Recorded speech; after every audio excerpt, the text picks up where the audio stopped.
good to see more of you that snuck in. That's awesome. I'm proud of you for getting in here under the darkness. That's cool. And special welcome to you if you are watching online. We know a lot of people check out churches online, maybe for even a year before they come in person. So if that's you, thanks for watching. If you can't be here because of work, or maybe you're contributing downstairs with the kids, thank you so much for watching and being a part of this. So we have this So What About series coming in 2 weeks, and we're really excited about it. One of the reasons the main reason we called it So What About is because that's kind of what we want to do with anybody who has questions about anything, is walk with them in helping them discover the answer that God has for them. And so as I'm talking tonight, maybe there'll be a question that comes up with something I say, maybe something you've been thinking about and has nothing to do with what I say. On that welcome card in the seat in front of you, on the back is a box that says, So What About? And if there's a question you have or something that's been troubling you or anything like that, write the question in that box, and then after service you can put it in the box at the information table, and we will get back to you this week. Not just with an answer, hopefully, but more of a, hey, have you thought of it this way? Or, here's what maybe Jesus said or the Apostle Paul said about that. And you can do that online where it says ask a question also, where you found the service you're watching right now. So we are in our last part 4 of our series that we're calling Adulting 101, Being Better at Life.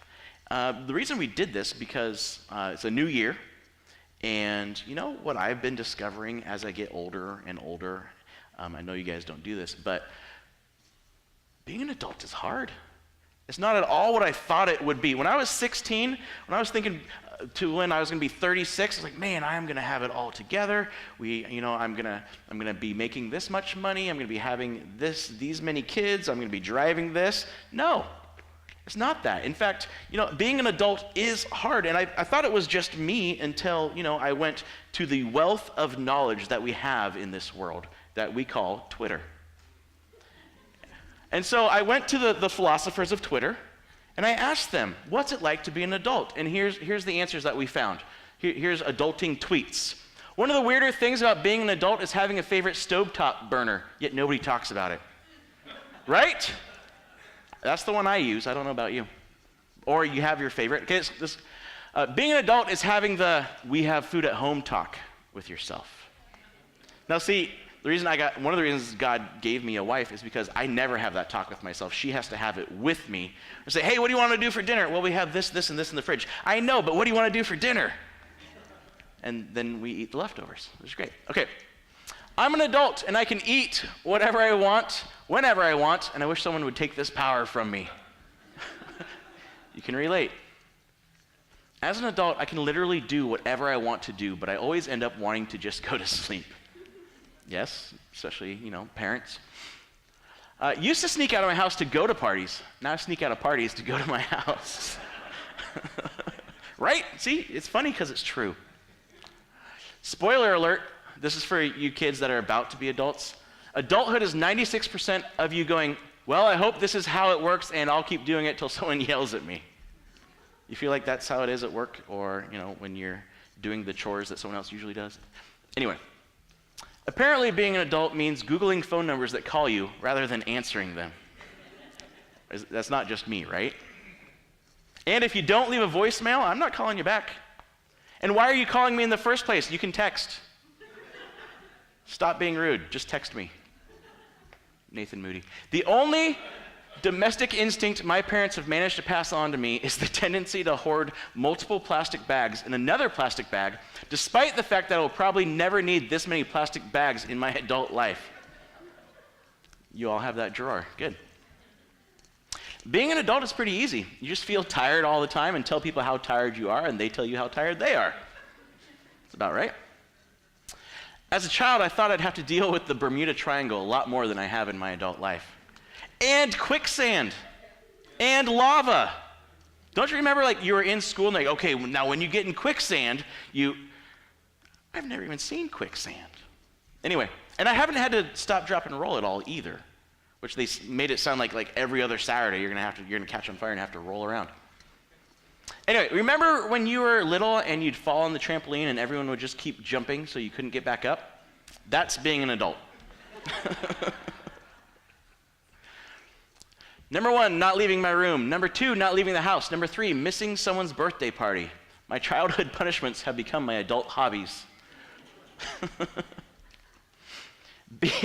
Being afraid to check your bank account is the adult version of being afraid to check your grades.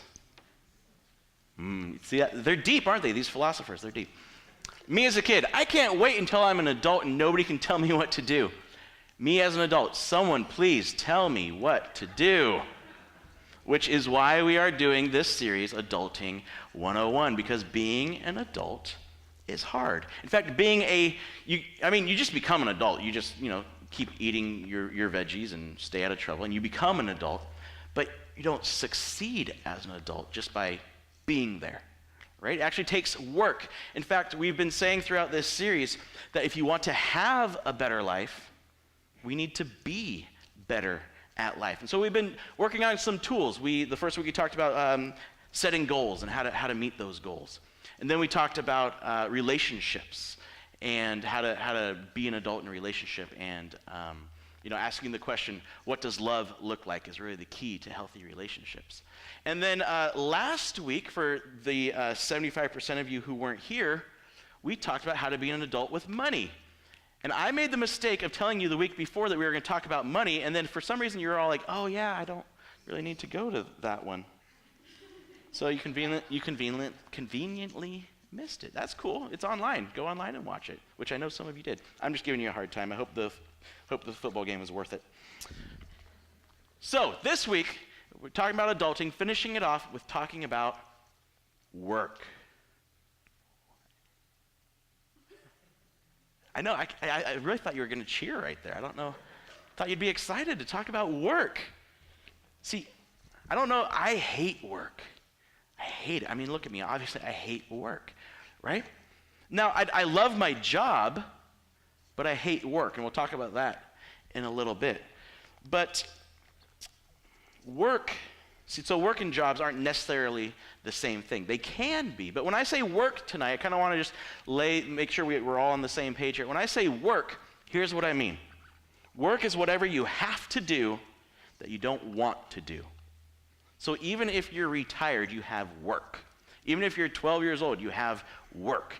Even if you're unemployed, you still have work. Work is what you have to do, is whatever you have to do that you don't want to do. And for me, there's a lot, it's amazing. There's a lot I don't want to do that I have to do. Like, there's this thing in me where, like, if it's any work, I try to avoid it. So I will sit and think, okay, I'm watching TV. If I walk this way to the fridge and then to the bathroom, it'll be 2 less steps. So therefore, I will do that in 5 minutes. Right? You map out, so you do the least amount of work to, get your snack and go to the bathroom. Like, for some reason, I always try to do the very minimum required of me. In school, when they said, okay, you need to write a 300-word essay, which seemed like so huge, and you realize 300 words is nothing, I would write my essay, like I would count. I'd spend more time counting words than writing the essay and doing the outline for the essay, which would have gotten me the A. So I would write 298 words for every essay, and then I would end it with the end. 300 words. We're set. That's what you asked for. Do the minimum required. Just do enough to get it done, and then I can move on to what I actually want to do, right? You guys are the same way, I'm sure. You get the stuff you have to do. You get that done as quickly as possible. Maybe you get it done good enough, so the house doesn't fall apart or your boss doesn't complain at you. So that you get it done good enough so that you have time to do what you actually want to do. I mean, that's just human nature, right? I mean, I feel like it starts with when we're kids in school, right? You get done with, even in like kindergarten and preschool, you get done with your work really fast so that you can go to like the creative corner or go to recess. We were asking Danny today at lunch, my kindergarten son, and we said, because we always say, what's your favorite thing in school? I don't know, recess, right? Kids are so unique. So we said, what's your least favorite thing? We had to explain what the word least means. But we said, what's your least favorite thing at school? And he said, math. I don't know what math they do in kindergarten. It can't be that hard. And, he's a pretty good student. We're like, well, you're good at math. Why don't you like it? Because it's before recess. And so we have to wait to do math and then go to recess. It's like you do what you have to do in order to do what you want to do. Like you clean your room as fast as you shove everything under your bed and in your closet when you're a kid, right? So you're done. You probably don't do this now, and obviously I don't either. But when you're vacuuming, you don't need to move the chairs, right? You don't need to move the furniture. Just get around it because nobody's gonna see it, right? And then until you have to move the furniture. Anyway, it's disgusting. And so here's how we think, and we don't use these words because if we did, we'd probably feel bad about ourselves. But work is hard, so we work hard to avoid working too hard, right? Work is hard. I don't want to do it. So we actually end up working hard to avoid working too hard. Like me spending more time counting words than just writing the silly essay. Now the problem with this attitude towards work and how we usually see work is most of life is work. Most of life is having to do things we don't necessarily want to do. And so that means for most of our life, we're either dreading what we're going to have to do, like what you're going to do when you get in the car today, and you're like, oh shoot, tomorrow's Monday. So we're dreading what we're gonna have to do, or we're hating what we're actually doing in that moment, and just waiting for some future time where we're like, okay, everybody's working for the weekend, right? Well, then on the weekend, you have chores you gotta do. You gotta keep the house going. So we end up trying to avoid most of our life. That's no way to live. That's not the full, abundant life Jesus actually said he came to give his followers. Work becomes something that we just have to do in order to do the things we want to do, right? But it's even worse than that. Welcome to Cross Creek. See, it's not just what you have to do that makes it so bad, but who you have to do it with or for makes it even worse. Think about it, right? If you stay at home with the kids, staying at home would be, it sounds amazing if there weren't kids there, right? Who you have to do it for, these ungrateful little angels, right? It makes it even harder. Or that demanding boss who's never satisfied, yet never is really clear about their expectations of you, or totally micromanages everything you do. Or that client who is just completely unreasonable. Work would be great if it weren't for all the customers, right? Or coworkers who seem to, even care less than you do. Or even more annoying, care way more than they should about their position because they're trying to climb and claw their way to the top.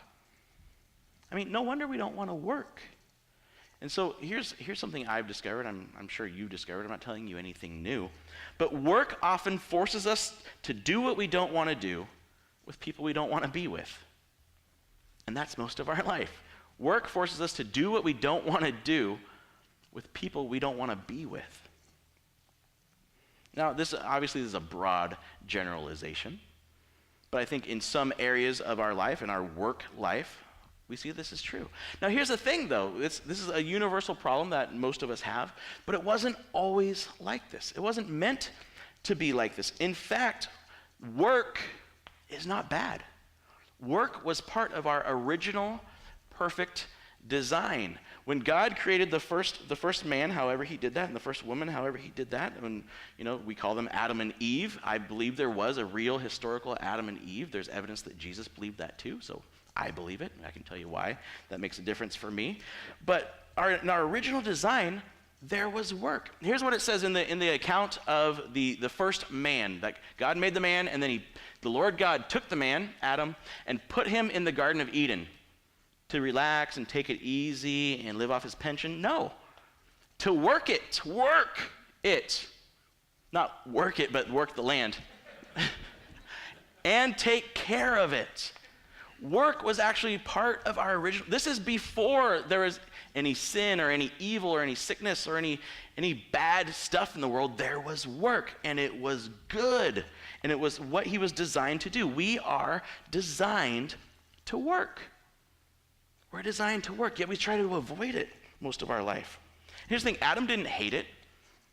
There's no record of him complaining. Everything was perfect. He wanted to do this work.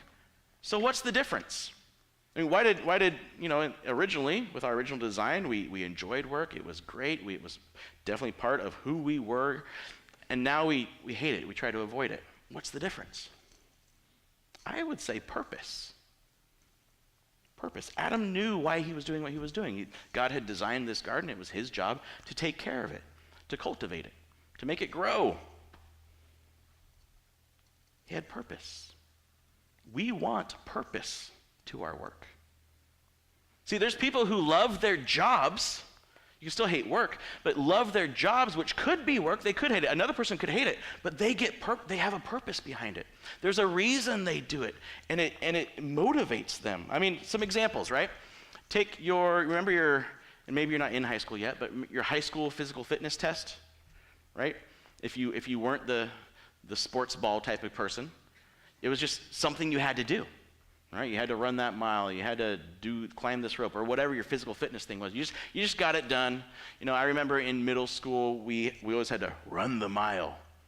And so we would run the mile, talking to each other. This is how we would run our mile and get done in 15 minutes. And good job, PE's over, So take that motivation compared to, hey, in 3 weeks, we're shipping off to war. Here's your basic training. Here's all the skills you're going to need to do. You're going to work hard, right? Because you know you're going into combat. You're doing all this training because you have a purpose. You know why you are going through this physical fitness stuff. So basic training compared to high school physical testing. Or, and no offense to any math teachers, but math is horrible. Take your 8th grade math test, right? And how motivated you were for that math test. Compare that to the NASA scientists who are using the same math to put people on the moon or to put the robots on Mars. Right? It's the same type of thing, but there's motivation behind it. Why? Because they have a purpose. There's a purpose to it. They know why they are doing this work. They have a reason to do it. See, purpose makes the difference. And when you know your purpose, it creates passion. Purpose produces passion. You have something that you're behind. You have something that you're fighting for, fighting towards. I mean, here's another example. Pretend I told you somehow you're in a locked room. It gets better. You're in a locked room, and there's a pile of bricks in one corner, and I say, hey, I need you to move that pile of bricks from that corner to this corner, and then I leave the room. How motivated are you to move that pile of bricks? Why should I? Who do you think you are? How long am I going to have to be here? I'm obviously taller than you. I can take you. You shouldn't have left, right? You don't have the motivation. You don't have any purpose behind it. But what if I told you under those bricks was a puppy who was about to die? That's horrible. I was told not to use that. Okay, but there's a puppy who's about to die under these bricks. You're motivated. Now the bricks are gold bricks, and you get to keep every one you move. You're motivated. Why? Because there's a purpose. You're saving a puppy and you're making money. There's a difference. Purpose produces passion. You're going to be passionate about getting those gold bricks into your bank account and off that puppy. Why would you do that? So purpose produces passion. I mean, it's why people stay in low-paying yet rewarding jobs, because they realize there's more than just the money. They want to be doing something that they are passionate about, and they have a purpose, so they are passionate about it. They know why they are doing it, and they believe in the reason for it. See, when we have a purpose we believe in, we are passionate about fulfilling it. And if you're kind of thinking along as you're listening, you're saying, John, that's wonderful. Nice story thing. I can't believe you said that, but it's hard to be passionate about doing the laundry. Like, I know why I'm doing laundry, right? It's hard to be passionate about that. It's hard to be passionate about day in, day out, having to do like IT work for these people who can't remember their passwords, even though it's 1, 2, 3, 4. It's hard to be passionate about that. I agree, but maybe there's a deeper purpose than just clean clothes, or a deeper purpose than just getting a paycheck. And so how do we find purpose in our work, whether it's a career or whether it's just the stuff we have to do because we're adults? How do we find purpose in work that seems pointless, even life-sucking, like the stuff we have to do? How do we find purpose in our work? Well, I think the answer is in an ancient letter that the Apostle Paul wrote to people called the Colossians. They were in a city called Colossia, and they were basically a group of Jesus followers. And the Apostle Paul was writing them a letter saying, hey, this is what it's like to really be a Jesus follower. The Apostle Paul was a Christian hater. He was a one-man wrecking crew for Christianity in the early days. It was his job to stamp it out. And then he met Jesus, and his whole life was changed and became this church planner around the Mediterranean world. And basically, you could argue one of the reasons that we are here right now talking about Jesus and even reading this book is because of the Apostle Paul. And so he's writing to these people that he's actually never met, and he's telling them, here's what it's like to be a Jesus follower. Here's what it's all about. Here's the purpose behind it. And so in that ancient letter, there's a short little, a couple verses that basically tell us how to have purpose in our work. And now, if you're not a Jesus follower and you're here checking out church, checking out Christianity, checking out online, you're off the hook today. You're just like, hey, I get to just sit and relax. I'm not going to ask you to do anything. We're not going to pass an offering basket. You just get to kind of look behind the curtain and say, okay, this is kind of what what the Apostle Paul said Christianity is supposed to be like. Right? Now, if you are a Jesus follower, that's a whole different story. But I just want to kind of lift the burden. But here's the thing. I think what we're going to learn, the principle we're going to learn, can help whether you're a Jesus follower or whether you're not. Now, if you are a Jesus follower, and maybe you've been one for years and years and years, you grew up in the church, that type of thing, what I'm about to read you is something you've probably heard. Maybe hundreds of times, maybe thousands of times. Maybe, if you went to like the Christian school like I did, you did book reports and stuff on this verse. So you've heard it a lot. My challenge to you is don't just hear it again. Think through it in your adult life, how this applies to your actual adult life today, tomorrow, Tuesday, okay? So let's not just let it fly over. So we're going to be in the book of Colossians. We call it a book. It's a letter that Paul wrote. And chapter 3, verse 23. If you have a Bible, you can turn there. If not, everything's going to be on the screen. But let's start with the first three words in this part. So he's talking about work, and he says, whatever you do. Now, the fun part about Paul's writing is, trying to find the wiggle room in what he says. Okay, so when the actual Greek word, the ancient Greek word, when he says the word whatever, actually means whatever. Anything. Everything you do, in everything you do, whatever you do. Okay, so are we clear on that? The stuff you like to do, the stuff you don't like to do, the stuff you get fairly paid to do, the stuff you don't get appreciated to do, but you still have to do because no one else is doing it. All of it. Whatever you do. And here's what he says about whatever you do. Whatever you do, work at it with all your heart. Everything you do, work at it with all your heart, with everything you have. In other words, in whatever you are doing, do your best. Do your very absolute best. For that client who, only pays $15, do your very best. The same best you would do for that client who pays you $1,500 every time you see him. It's interesting. Some people, it feels like, and maybe you've experienced this, some people, they do their jobs as if they're doing you a favor.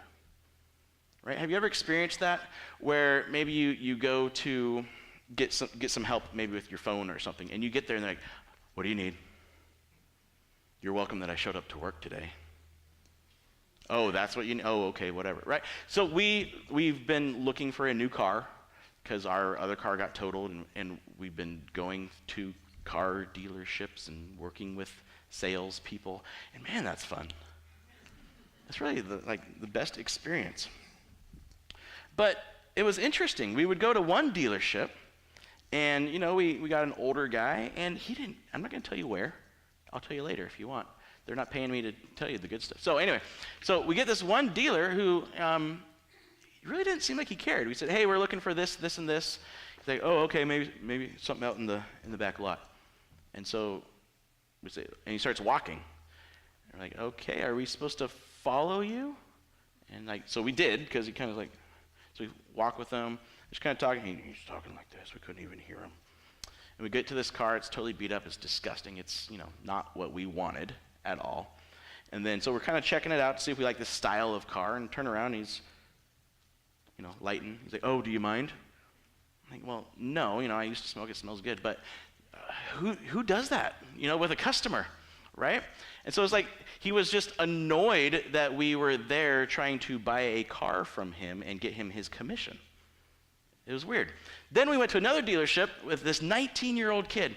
19's fresh out of high school at a dealership that doesn't pay their people commission, just pays them a salary, and he bent over backwards to help us out. He drove a half hour away to go get a car so we could go see it, and then came back, and then we were like, oh yeah, that's nice. And then we said, but we don't want it. And then we test drove it to be nice, but we obviously didn't want it. But we ended up buying from him because he actually cared about us, right? We weren't doing him a favor, he wasn't doing, how do I say it? It wasn't like he's like, hey, thanks for, you're welcome, I'm here. It was more like, hey, thanks for being here. I want to help you. I want to give you the best car buying experience I can. It was completely different because he understood his purpose. He cared. He had a passion about cars and about helping people, and it showed, and it earned our business. And you might say, he's 19, he's got the energy, that's nice sentiment. Everything you do your best, work really, really hard. That sounds great. That's easy to say on a Sunday, but Monday's coming. And I know what I'm going to have to do, and that sounds exhausting to do that every day for everything I'm doing, to work at it with all my heart. Yeah, it does sound exhausting, but I haven't gotten to the purpose part. Remember, purpose produces passion. So what's the purpose in working with all our heart with whatever we do? He goes on. So whatever you do, work at it with all your heart, as working for the Lord, not for human masters, since you know that you will receive an inheritance from the Lord as a reward. It is the Lord, Christ, you are serving. So Jesus, if you're a Jesus follower, in everything you do, whatever you do, you are doing it for the one who loves you. Not just, feels good about you and say, hey, you're kind of cool. The one who loves you enough to die for you. The one who's not mad at you, the one who's not disappointed in you, the one who is for you. In everything you do, you are doing it for him. You are motivated by the fact that whatever you are doing, whoever you may think you're working for, you're actually working for the King of the universe. So how does that work? Right? How do you wash dishes for Jesus? How do you, write that speeding ticket for Jesus? You don't, by the way. Don't do that to us. I'm just kidding. It's our fault for speeding. So how do you work for Jesus? I mean, like John, you're the one you work for a church. You're working for Jesus. How does that work? Well, answer me this. What does Jesus care about? What does he care about the most? Does he care about profits? Not, profits like here's what's going to happen in the future, but like profits. No, he doesn't need more money. Does he care about, that you have a clean house? Oh, wow, I was going to love you, but your house is dirty, so that thing I did on the cross, forget about that, right? You didn't clean your house good enough. It's not what he cares about. What does Jesus care about? What work does Jesus really want us, me, you, to be doing? Love. Love each other. He said, love each other as I have loved you. So are we loving those that he loves? See, the purpose of your work is to show Jesus' love. The purpose of your work, whether it's at home, whether it's you're getting paid for it, whether you're not, the purpose of your work is to show Jesus' love. You aren't just selling a product. You are showing Jesus' love by going above and beyond to serve that person. You aren't just vacuuming. You are doing the job no one else wants to do because that's what Jesus did for us. And when you have this perspective, you're not working for them, right? Whether they appreciate it or not, you're not working for them. You're working for him. You're working for Jesus. So if they don't appreciate it or they don't reciprocate it, it's okay, because it's not about them. See, when you have this view and you have this perspective that you are working for the King who died for you, that whatever you are doing, you are showing other people Jesus' love, you actually develop a passion to get up and work because there is an eternal purpose behind it. And this perspective produces your purpose. When you have this perspective that your work is to show people Jesus' love, that gives you your purpose. And what did we say? Purpose produces passion. So in your work, is your purpose just to get it done, get paid, or or is it to in some way, somehow show someone how much Jesus loves them through the way you are loving them? You're like, yeah, but they're a stranger and they're yelling at me. And by loving, I'm meaning being committed to their best. See, do we deserve Jesus being committed to our best? Absolutely not. So it has nothing to do with deserving. It has to do with showing love. Are we showing love to them? Are we showing Jesus' love to them? Do you hate work? Change your perspective. Are you doing it to get ahead, to get paid, or to simply get it done? Or is it about loving your family by providing for them? Is it, showing that customer how much Jesus loves them and how much Jesus serves by going above and beyond? Is it showing how God takes care of your needs by taking care of the needs of those littles in your house and that one big who seems to need more work than the littles? Is that showing Jesus' love? See, Jesus followers should be the most sought after bosses and employees in the world. Not because they, produce all these profits and, they're the most skilled or whatever, but because being around them is to be loved. They strive to make your life better. They might not be the most skilled, the most gifted, but when you work with them or you work for them or they work for you, you know that they have your best interest in mind. You know they are devoted to your good. If you think about it, the harder you work at something, the more enjoyable it can be for you. I mean, if your attitude is, yeah, I just got to get through another day, I got 10 more years till retirement, we'll just get through it. Or, man, I got 10 more years till retirement. I got 10 years to make a difference. I got 10 years to show people how much Jesus loves them. It's the same job, but different motivation. And the more you put into it, the more you'll get out of it. See, work like this with a purpose. If you work like this with a purpose, you might just get that promotion. You might just get, a better job offer because they notice the difference. They notice that you did great work with the little bit of responsibility you had. And so they want to give you more and more responsibility because they trust you. Jesus told stories about that. So do yourself a favor and work hard. Like, okay, that's, I'll work harder. Yay, Happy New Year, right? How do we practically do this? How do we actually do it? I could say it, and that's great. But if you can't use it tomorrow, what's the point, right? So here's 3 ideas that I think we get out of this passage from the Apostle Paul that will help us be better at work. And in fact, it's 3 questions that you can ask yourself. How do we practically be better at work? In whatever you do, everything you do, the stuff you want to do, the stuff you don't want to do, in whatever you do, ask these 3 questions. Who am I working for? Who am I working for? Like, am I appreciated by my boss? Am I appreciated by my employees? You are appreciated by the one who really matters. That's who appreciates you. That's the one that matters. Does anybody see what I do? These little kids have no idea what I'm doing for them, but I'm slaving every day. I wake up tired. I make lunch tired. I go to bed tired. Do they even know? The one who ultimately will reward you knows. And he loves how you love those kids. So, who am I working for? And then ask, what's my purpose? in doing this task or this job, this work, what's my purpose? Is it a paycheck? Is it a better office? Is it to not to have to hear the complaining constantly? Or is it to show the love of Jesus? What is your purpose? So who am I working for? What is my purpose? And then how can I fulfill that purpose today? My purpose is to show the love of Jesus. In whatever my work is, how can I actually do that today? What's maybe one way?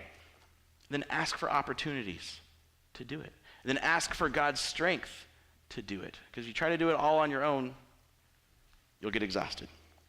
And then once you look for the opportunities, or actually when you ask for opportunities, keep your eyes open to see the opportunities, right?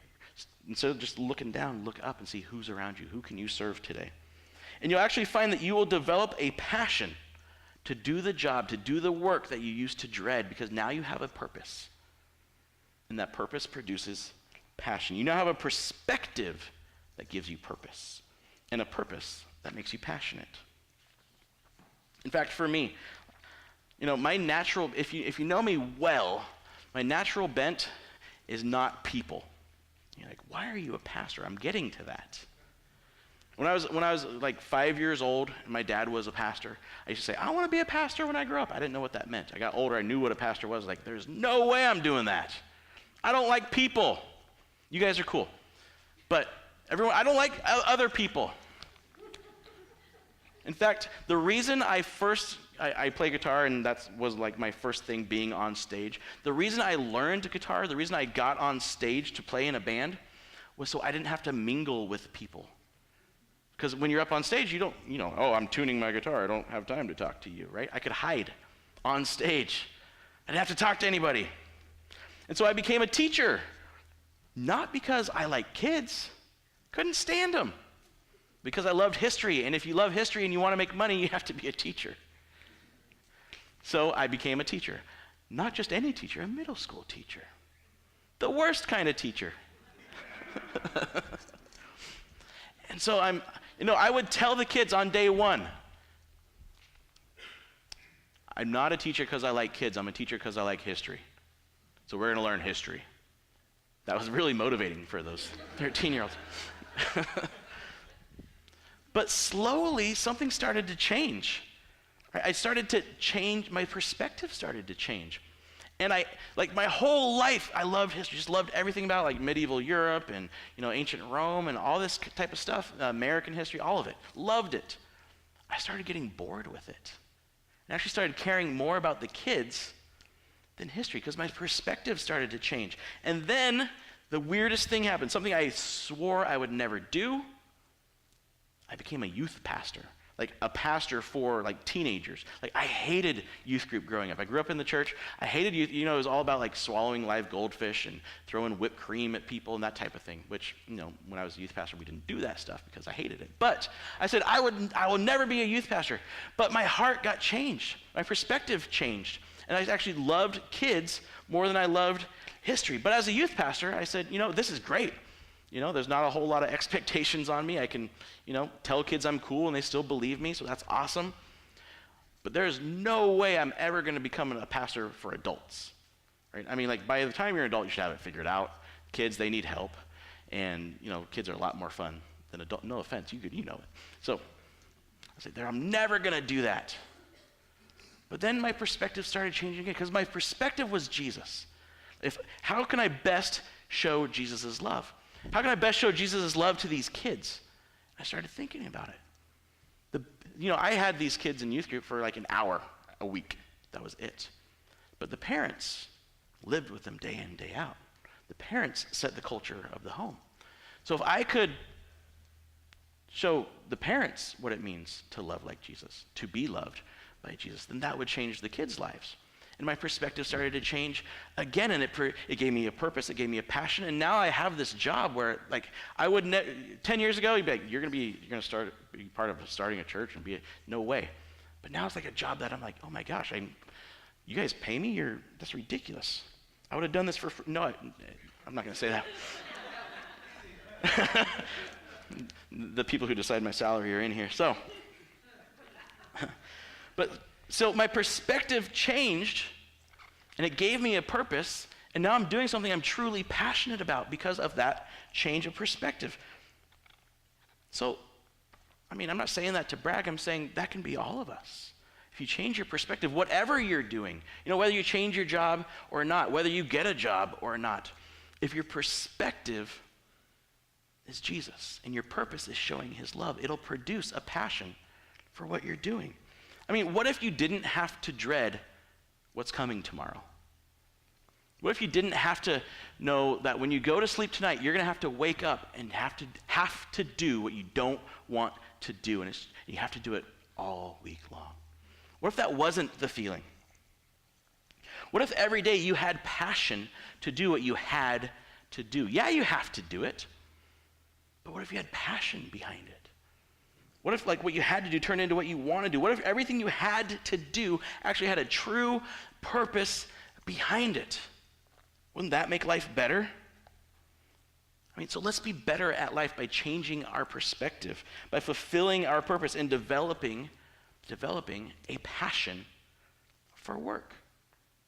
Because there's a true purpose behind it. And here's what I think we've discovered is when you work to love, you'll love to work. When you work to love, you'll actually end up loving to work. Because there's that purpose and the passion. Let's pray. Heavenly Father, thank you that you don't just leave us on our own, that you're not just make us and then you're disinterested in our lives, but that you actually want us to be better at life and to have better lives. Thank you that you show us how to do that. Thank you that you created us to work and not to hate it and not to dread it, but to actually have passion for it, to actually have a purpose behind it. So please show us, change our perspective, change our view, show us how we can love others through whatever work we have to do, and then give us your passion to love others. Thank you for who you are and what you're doing in our lives. In Jesus' name, amen. So next week, won't be here, Super Bowl. And the week after, we start our So What About series, which is a great series to invite friends to, invite family to, and to show up to. We're not talking about money at all, so you're going to be fine. All right? But I hope you have a good week, and we will see you again in 2 weeks. Thanks for being here.